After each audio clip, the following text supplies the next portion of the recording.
اب میں تتمے کے طور پر حیات الانبیاء کے بارے میں بھی کچھ عرض کرتا ہوں، تھوڑی سی بات۔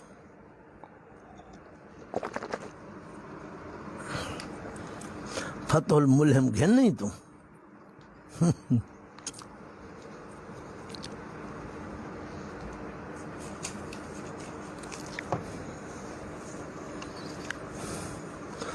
حیات الانبیاء کا موضوع جو ہے نا طویل الذیل موضوع ہے، لیکن میں صرف چند باتیں عرض کرنا چاہتا ہوں تاکہ حقیقت حال واضح ہو جائے۔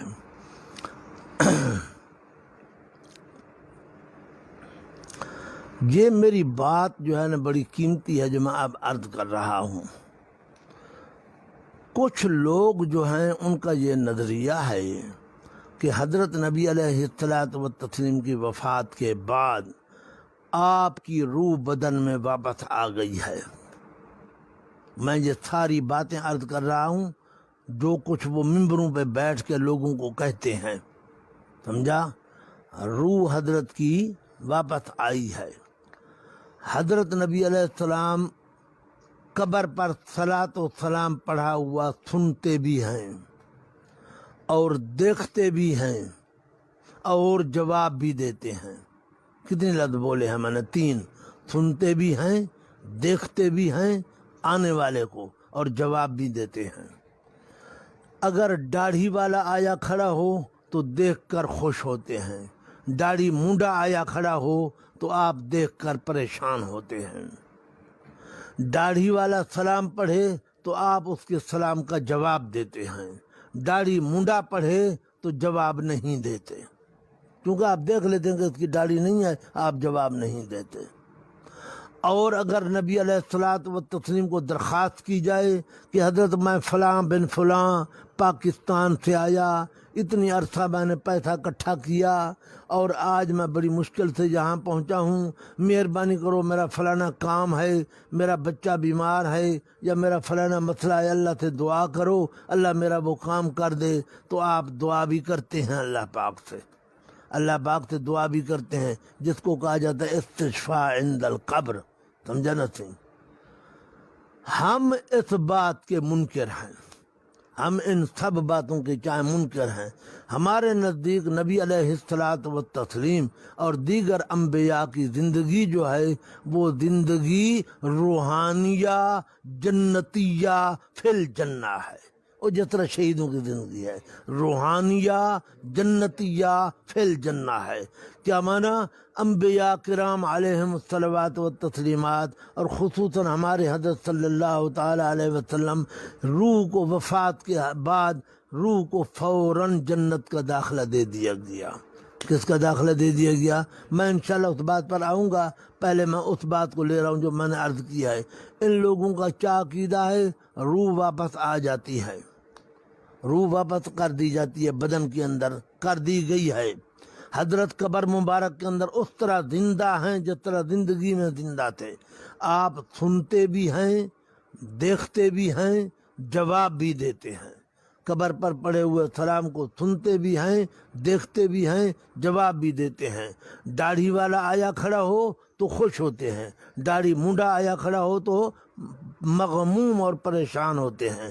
داڑھی والے کے سلام کا جواب دیتے ہیں، داڑھی مونڈے کے سلام کا جواب نہیں دیتے۔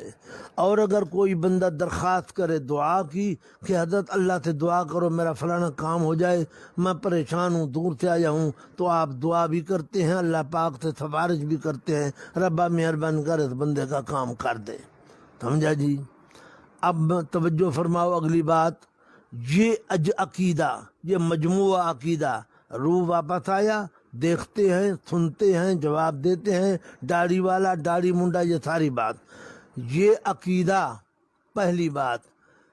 قرآن پاک کے 30 پارے ہیں، الحمد سے لے کر والناس تک پڑھ جاؤ، کسی ایک آیت میں یہ عقیدہ نہیں ہے، کسی ایک صورت میں یہ عقیدہ نہیں ہے، کسی ایک آیت میں یہ عقیدہ نہیں ہے، کسی پارے میں یہ عقیدہ نہیں ہے، پورے قرآن پاک کے اندر یہ عقیدہ مذکور نہیں ہے۔ میں ذمہ داری سے کہہ رہا ہوں، بلکہ ایک نہیں کئی آیات قرآنیہ اس عقیدے کے منافی اور مخالف ہیں اور اس عقیدے کی نفی کرتی ہیں۔ ایک نہیں بلکہ کئی آیات قرآنیہ اس عقیدے کی کیا کرتی ہیں؟ نفی کرتی ہیں۔ میں اس تفصیل میں نہیں جا رہا، سمجھا نا جی۔ آگے چلو جی، 6 کتابیں ہیں حدیث پاک کی، بخاری شریف، مسلم، نسائی، ابو داود، ترمذی، ابن ماجہ۔ ان 6 کتابوں میں سے کسی ایک کتاب میں یہ عقیدہ موجود نہیں ہے۔ بڑی کتابیں حدیث پاک کی جو 6 ہیں، ان میں سے کسی ایک کتاب کے اندر بھی یہ عقیدہ موجود نہیں ہے۔ تحاوی شریف کتاب ہے حدیث پاک کی، ہمارے امام طحاوی رحمہ اللہ کی مستند کتاب ہے جو دور حدیث کے ساتھ پڑھی جاتی ہے، اس کے اندر یہ عقیدہ موجود نہیں ہے۔ امام ابو حنیفہ رحمہ اللہ کی مسند امام اعظم ہے، آپ نے نہیں لکھی، بعد میں لوگوں نے جمع کی حدیث کی روایات کو۔ مسند امام اعظم حدیث پاک کی کتاب ہے، اس کے اندر بھی یہ عقیدہ موجود نہیں ہے۔ امام ابو یوسف رحمہ اللہ نے لکھی ہے کتاب الآثار لابی یوسف، اس میں بھی یہ عقیدہ نہیں ہے۔ حدیث پاک کی کتاب ہے، ہمارے امام کی کتاب ہے۔ امام محمد رحمہ اللہ ہمارے امام ہیں، ان کی کتاب ہے کتاب الآثار، اس کے اندر بھی یہ عقیدہ موجود نہیں ہے۔ امام محمد رحمہ اللہ کی کتاب موطا امام محمد ہے، حدیث پاک کی کتاب ہے، اس میں بھی یہ عقیدہ موجود نہیں ہے۔ ہاں جی، صحاح ستہ جو 6 کتابیں بڑی حدیث کی، ان میں نہیں ہے۔ تحاوی شریف حدیث کی کتاب ہے ہمارے حنفی کی، اس میں بھی نہیں ہے۔ امام ابو حنیفہ کی مسند امام اعظم کے اندر نہیں ہے۔ کتاب الآثار لابی یوسف کے اندر نہیں ہے۔ کتاب الآثار لمحمد اور موطا امام محمد کے اندر یہ عقیدہ موجود نہیں ہے۔ یعنی ہمارے کسی حنفی امام نے اپنی کتاب میں یہ عقیدہ نہیں لکھا۔ آگے چلو، فقہ کی 6 بڑی کتابیں ہیں جن کو ظاہر الروایت کہا جاتا ہے، جامع صغیر، جامع کبیر، سیر صغیر، سیر کبیر، مبسوط اور زیادات۔ الحمدللہ 6 کی 6 ہمارے پاس موجود ہیں۔ کسی ایک کتاب میں یہ عقیدہ نہیں ہے، نہ قرآن میں ہے، نہ حدیث کی کتابوں میں ہے، اور نہ فقہ کی 6 کتابوں کے اندر ہے۔ ظاہر الروایت جن کو کہا جاتا ہے، ان میں بھی یہ عقیدہ نہیں ہے۔ من ادعا فعلیہ البیان۔ اور جناب دوسری کتابیں جن کو نوادر کہا جاتا ہے، ان کے علاوہ ان میں بھی کسی کتاب کے اندر نہیں ہے۔ امام محمد رحمہ اللہ ترجمان ہے امام ابو حنیفہ رحمہ اللہ کا، ان کی کسی ایک کتاب میں بھی نہیں ہے۔ بلکہ آگے چلو، فقہ کی کتابیں ہیں، میں نام لے رہا ہوں: خلاصۃ الفتاوی، ہاں جی، بزازیہ، قاضی خان، اور جناب اللہ آپ کا بھلا کرے البحر الرائق، تبیین الحقائق، بدائع الصنائع، اور اس کے علاوہ معتبر کتابیں ہیں۔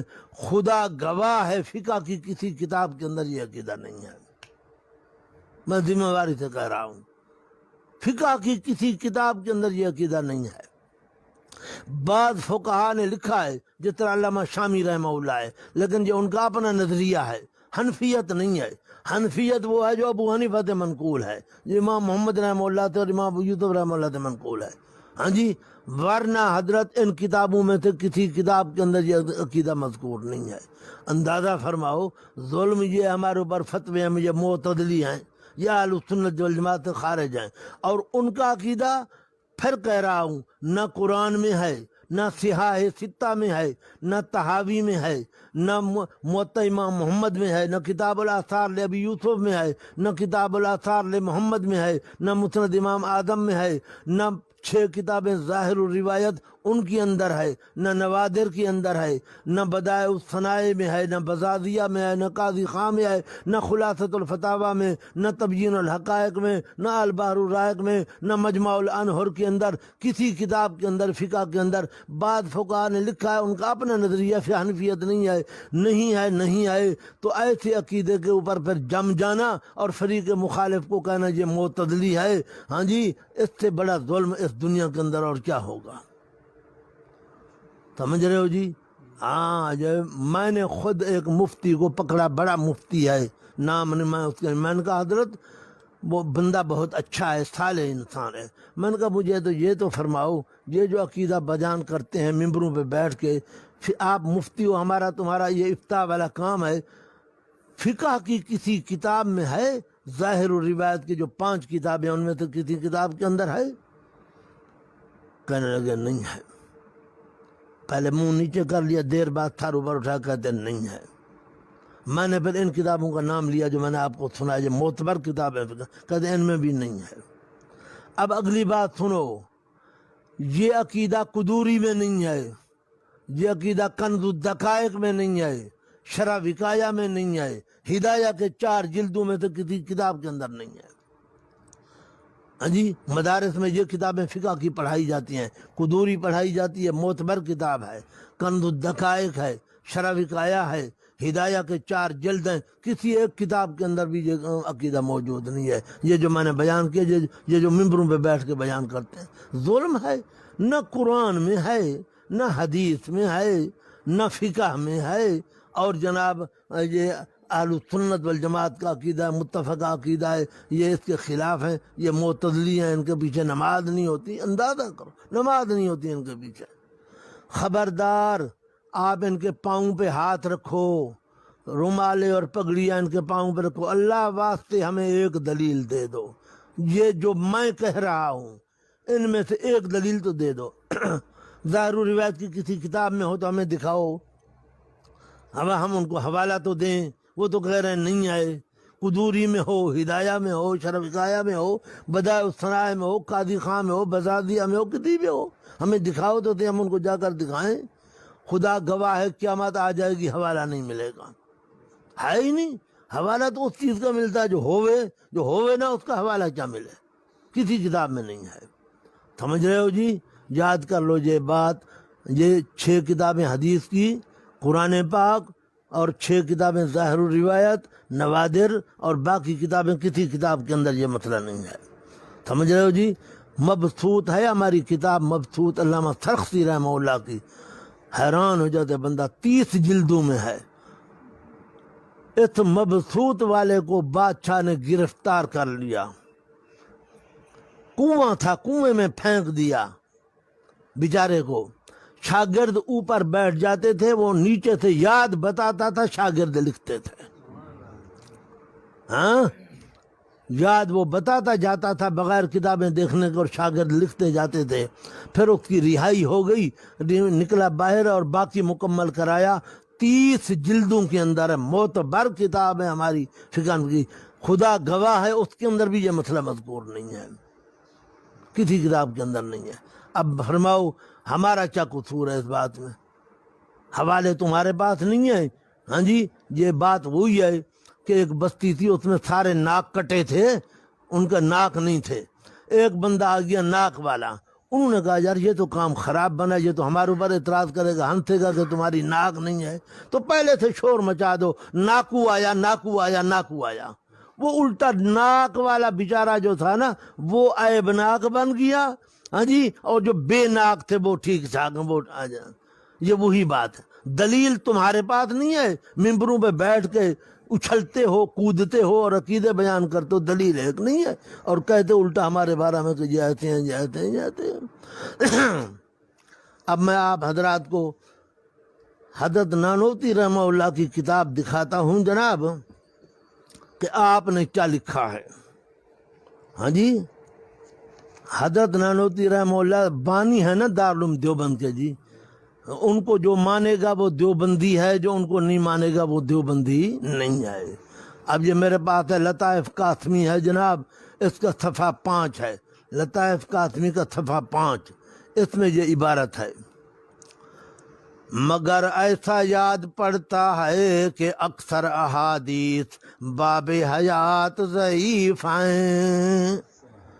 کہتا ہے مجھے یہ یاد آتا ہے کہ حیات کی اکثر حدیثیں چاہے کمزور ہیں، سمجھا نا جی، چاہے کمزور ہیں، مگر ایسا یاد پڑتا ہے کہ اکثر احادیث باب حیات ضعیف ہیں، زیادہ کیا عرض کروں، ہاں اتنا عرض کیے دیتا ہوں کہ گو عقیدہ تو یہی ہے حیات والا، اور میں جانتا ہوں انشاءاللہ تعالی ایسا ہی رہے گا، مگر اس عقیدہ کو عقائد ضروریہ میں سے نہیں سمجھتا۔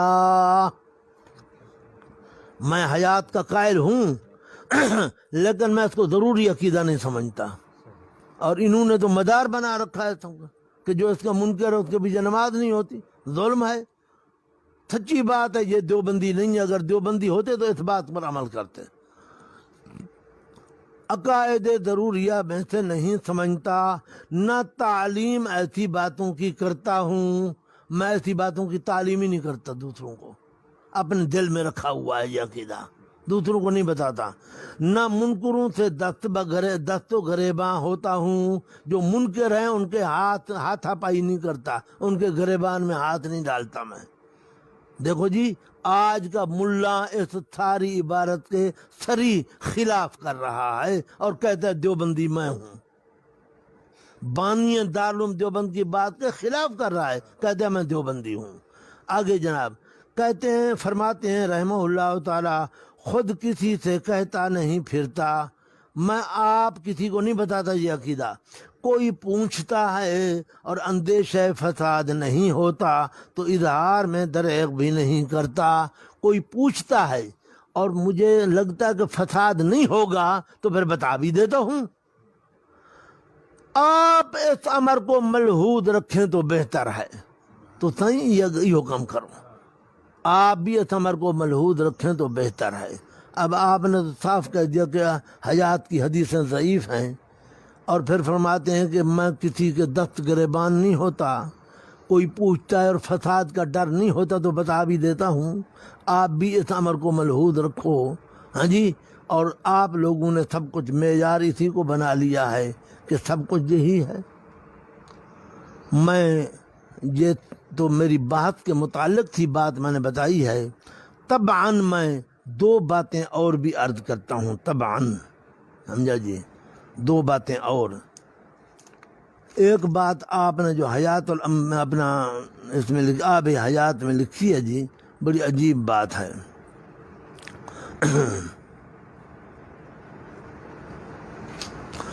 یہ آب حیات کا صفحہ 27 ہے جی، صفحہ 27، یہ پرانی کتاب ہے، پھٹی پرانی، آب حیات کا صفحہ 27 ہے۔ اس میں بڑی عجیب بات لکھتے ہیں، فرماتے ہیں حضرت پہ موت آئی نہیں ہے،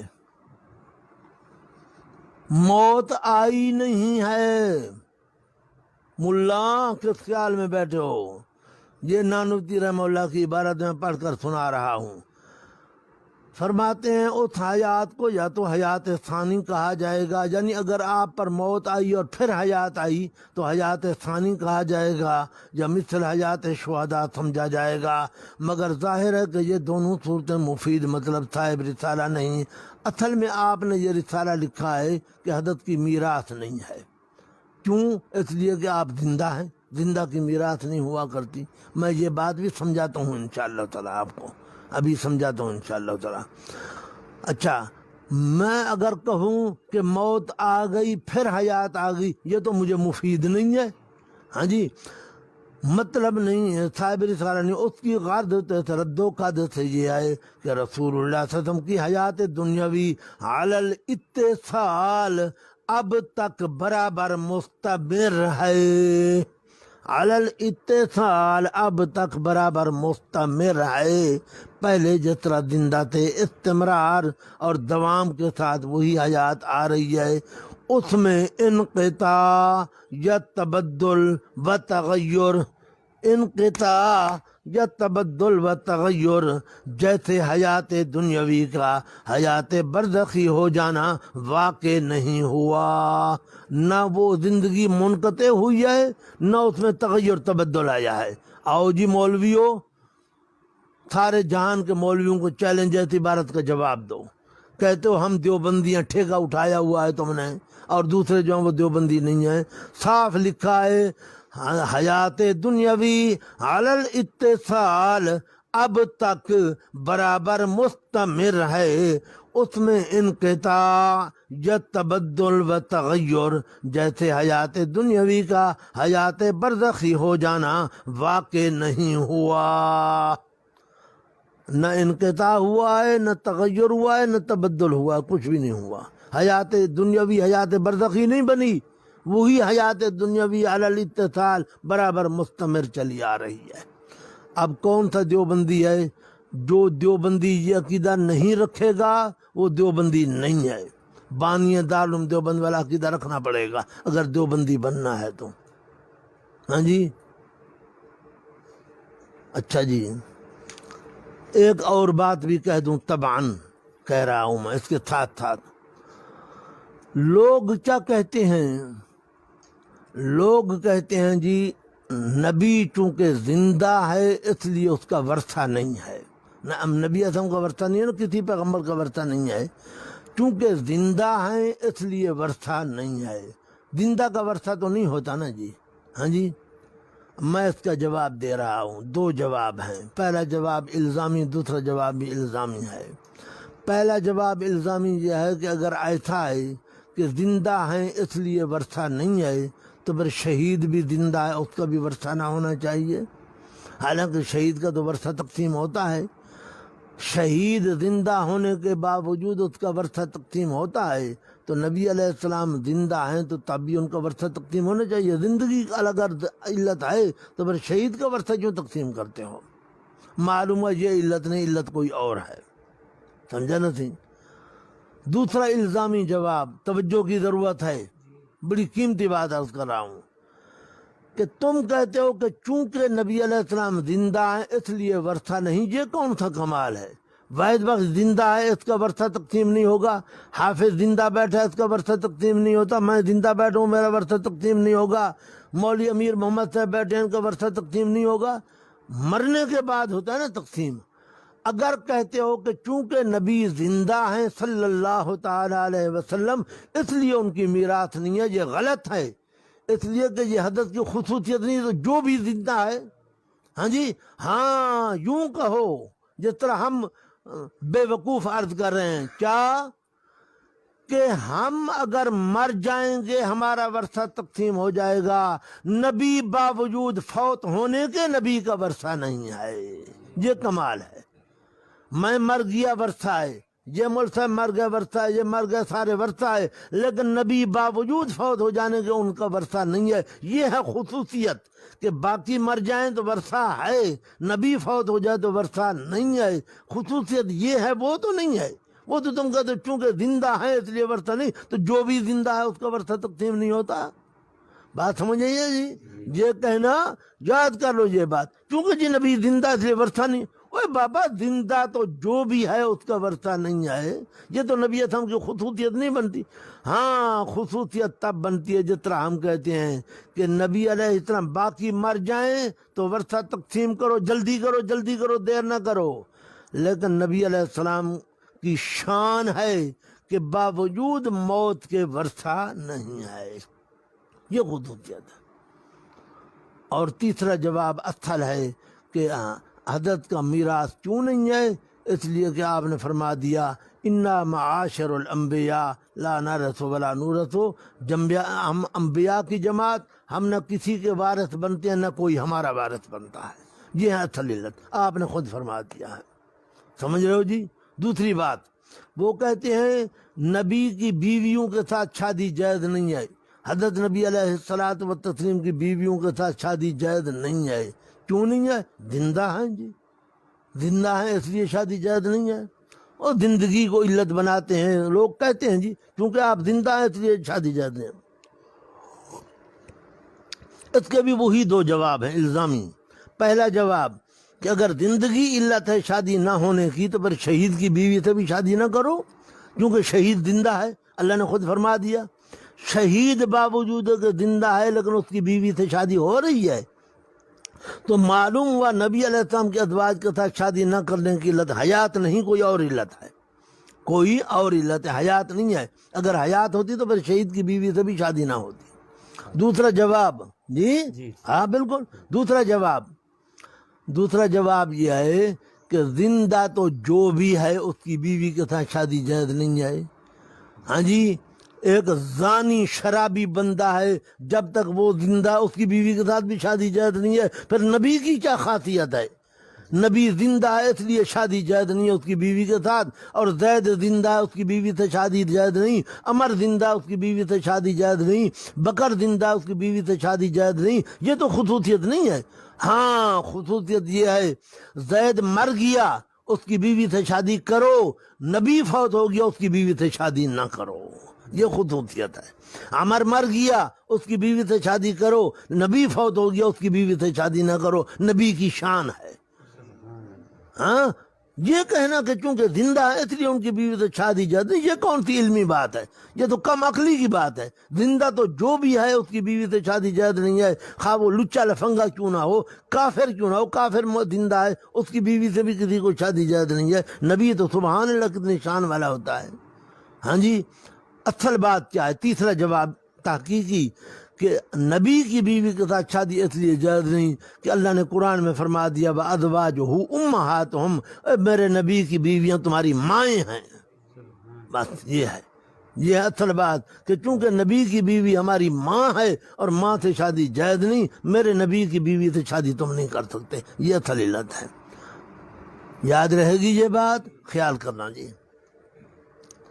اچھا جی، پھر طبعاً ایک اور بات بھی عرض کر رہا ہوں، موضوع سے ہٹ کر ہوں لیکن یہ بات ضروری ہے. یہ میرے پاس سماع الموتا ہے سرفراز خان صاحب کا، سماع الموتا کا جناب صفحہ 221 ہے. ظلم جو ہو رہا ہے نا جی، ظلم، اس کا اظہار بھی تو ضروری ہے نا جی. ہم ظلم کا اظہار کر رہے ہیں کہ یہ ظلم ہو رہا ہے. سرفراز خان صاحب مرحوم ہو گئے، ان کا لقب ہے امام اہل سنت. اچھا جی، اب حال کیا ہے جی؟ علامہ نیلوی رحمہ اللہ تعالی ہماری جماعت کے بڑے علامہ تھے، انہوں نے کتاب لکھی ہے شفاء الصدور، بڑی شاندار کتاب ہے، عربی میں ساتھ اردو میں بھی ترجمہ ہے. اس میں انہوں نے مردے اور زندے کے فرق لکھے ہیں کہ مردہ اور زندہ کا یہ فرق ہے کہ مثلا مردے کو نہلایا جاتا ہے، زندے کو نہیں نہلایا جاتا. مردے کو کفن پہنایا جاتا ہے، زندے کا کفن نہیں ہوتا. مردے کا جنازہ ہے، زندے کا جنازہ نہیں ہے. مردے کو قبر میں دفن کیا جاتا ہے، زندے کو نہیں کیا جاتا. ایسے کئی فرق لکھے ہیں. اب ان کی عبارت پڑھ کر میں سنا رہا ہوں، اردو عبارت ہے، ساتھ ساتھ میں وضاحت بھی کرتا جاؤں گا. صفحہ 221 ہے. فرماتے ہیں مؤلف شفاء الصدور نے صفحہ 111 سے 119 تک مردوں اور زندوں میں 44 فرق بیان کیے، 44 فرق لکھے ہیں. مثلا یہ کہ مردوں کو کفن پہنایا جاتا ہے، زندوں کو نہیں پہنایا جاتا. مردوں کا مرثیہ ہوتا ہے، زندوں کا نہیں ہوتا. زندے وارث ہوتے ہیں، مردے نہیں ہوتے، وغیرہ وغیرہ. آگے کہتا ہے مگر ہم اطلاع یعنی اور غیر ضروری بحث میں اپنا وقت ضائع کرنا اور عام مسلمانوں کے ذہن کو مشوش کرنا پسند نہیں کرتے، مشوش کرنا پسند نہیں کرتے. کہتا ہے یہ لا یعنی بحث ہے، غیر ضروری بحث ہے. اندازہ فرماؤ قرآن نے مسئلہ چلا دیا وما یستوی الاحیاء ولا الاموات، زندے اور مردے برابر نہیں ہیں. قرآن جو مسئلہ بیان کرے وہ یعنی ہے یا لا یعنی ہے؟ یعنی ہے.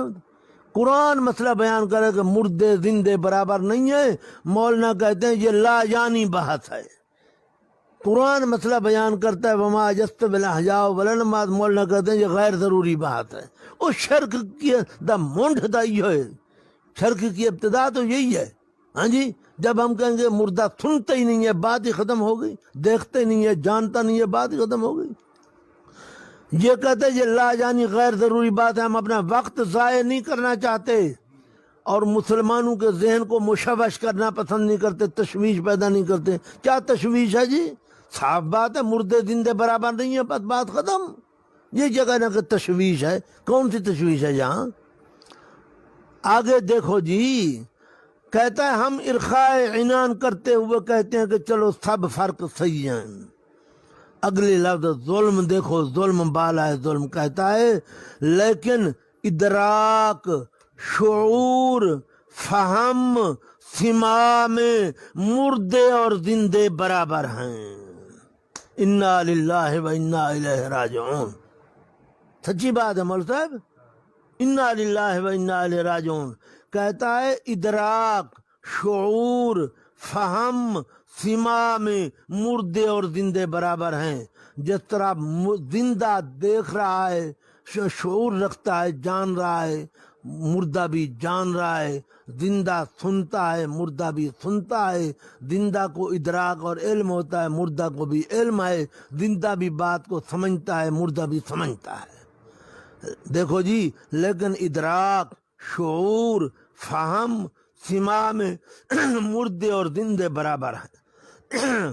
میں تو وہی پھر کہوں گا انا للہ و انا الیہ راجعون.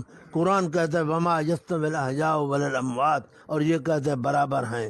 قرآن کے خلاف اتنے بات لکھ دی اور لقب مل گیا امام اہل سنت والجماعت، اور ہم بن گئے معتدلی. ہم نے قرآن کو سینے سے چمٹایا، قرآن کے مطابق عقیدہ رکھا، ہم بن گئے معتدلی. اور جنہوں نے قرآن کے خلاف ایک عقیدہ بنا لیا وہ بن گئے امام اہل سنت والجماعت. انا للہ و انا الیہ راجعون. ہاں جی، اب آؤ جی، مسئلہ چل رہا تھا نا حیات النبی کا. میں ترتیب کے ساتھ آپ کو بات سناتا ہوں. یہ پہلے میں حضرت نبی صلی اللہ علیہ وسلم کی موت کا آپ کو بخاری ثانی سے حدیث پڑھ کر سناتا ہوں. میں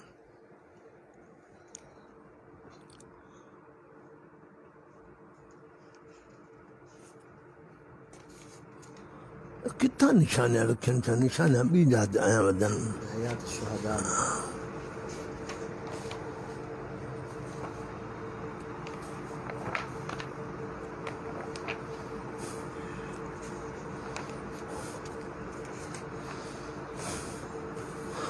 یہ جی بخاری شریف کا جلد ثانی ہے، صفحہ 637 ہے. اس میں امام بخاری رحمہ اللہ نے باب باندھا ہے، باب مرض النبی صلی اللہ تعالی علیہ وسلم و وفاتہ وقول اللہ تعالی انک میت و انہم میتون ثم انکم یوم القیامت عند ربکم تختصمون. باب باندھا حضرت کی بیماری اور وفات کا ذکر، اور یہ آیت ذکر کی ہے. معلوم ہوا کہ اس آیت سے معلوم ہوتا ہے کہ حضرت فوت ہو گئے. یہ آیت حضرت کی موت پر دلالت کر رہی ہے. ملا کہتا ہے اس آیت میں تو موت کا وعدہ ہے اور ذکر تو نہیں ہے کہ فوت ہو گئے ہیں. امام بخاری نے اس آیت کو اپنی دلیل میں پیش کیا ہے. یہ حدیث میں آپ کو سنا رہا ہوں جی، بڑی عجیب حدیث ہے. یہ صفحہ 638 ہے. عن عائشہ رضی اللہ تعالی عنہا ون مجمعین. بی بی عائشہ فرماتی ہیں حضرت جب تندرست تھے نا تو آپ فرمایا کرتے تھے کہ جو نبی بھی فوت ہوتا ہے نا، فوت ہونے سے پہلے اللہ پاک فرشتہ بھیجتا ہے، اس کو اختیار دیتا ہے کہ تیری مرضی تو میرے پاس آ جا، تیری مرضی تو دنیا میں رہ. ہر نبی کو اختیار ملتا ہے. بتاتے آپ بات سنایا کرتے تھے. پھر جو آپ بیمار ہوئے، وہی بیماری جس میں آپ فوت ہوئے، تو آپ بار بار کہیں پھر رفیق الاعلی، ربا مجھے اوپر والی جماعت میں لے جا. میں سمجھ گئی کہ یہ وہی بات ہے. حضرت کو بھی اختیار ملا ہے اور حضرت ہمارے پاس نہیں رہنا چاہتے، اوپر جانا چاہتے ہیں. یہ دیکھو بڑی عجیب بات ہے. عن عائشہ رضی اللہ تعالی عنہا ون مجمعین. عائشہ صدیقہ رضی اللہ تعالی عنہا ون مجمعین